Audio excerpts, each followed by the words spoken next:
मेरे प्यारे देशवासियों, संस्कृत का नाम सुनते ही हमारे मन मस्तिष्क में आता है हमारे धर्म ग्रंथ, वेद, उपनिषद, पुराण, शास्त्र, प्राचीन ज्ञान विज्ञान, अध्यात्म और दर्शन। लेकिन एक समय इन सब के साथ साथ संस्कृत बातचीत की भी भाषा थी।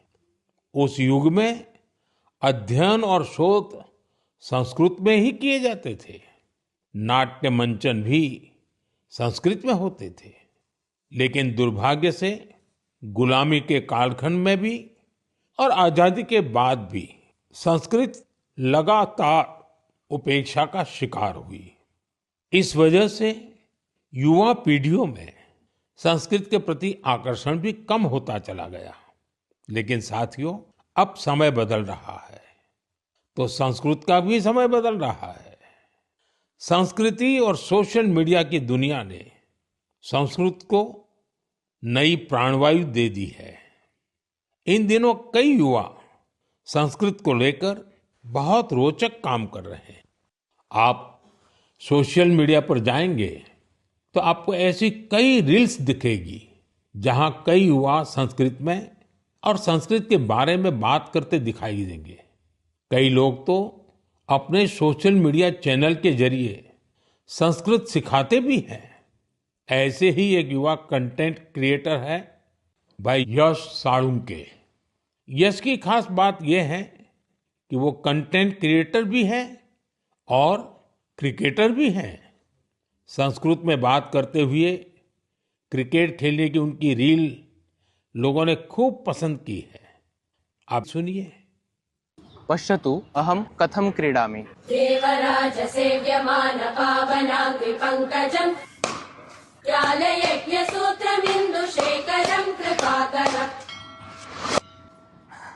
प्रातः नूतनं कन्दुकं गृह्णातु। नारदादि योगी वृन्दवन्दितं दिगम्बरम्। इमं कन्दुकं सावधानेन पश्य चषटकाय ताडय।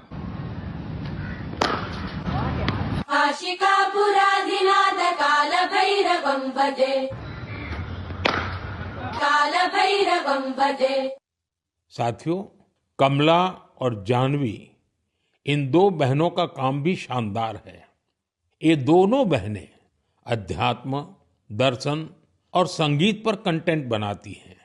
इंस्टाग्राम पर एक और युवा का चैनल है संस्कृत छात्रो अहम।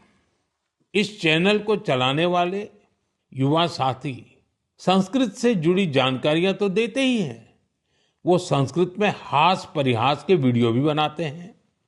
युवा संस्कृत में ये वीडियो भी खूब पसंद करते हैं। आप में से कई साथियों ने समष्टि के वीडियोज भी देखे होंगे। समष्टि संस्कृत में अपने गानों को अलग अलग तरह से प्रस्तुत करती है। एक और युवा है भावेश भीमनाथनी। भावेश संस्कृत श्लोकों, आध्यात्मिक दर्शन और सिद्धांतों के बारे में बात करते हैं।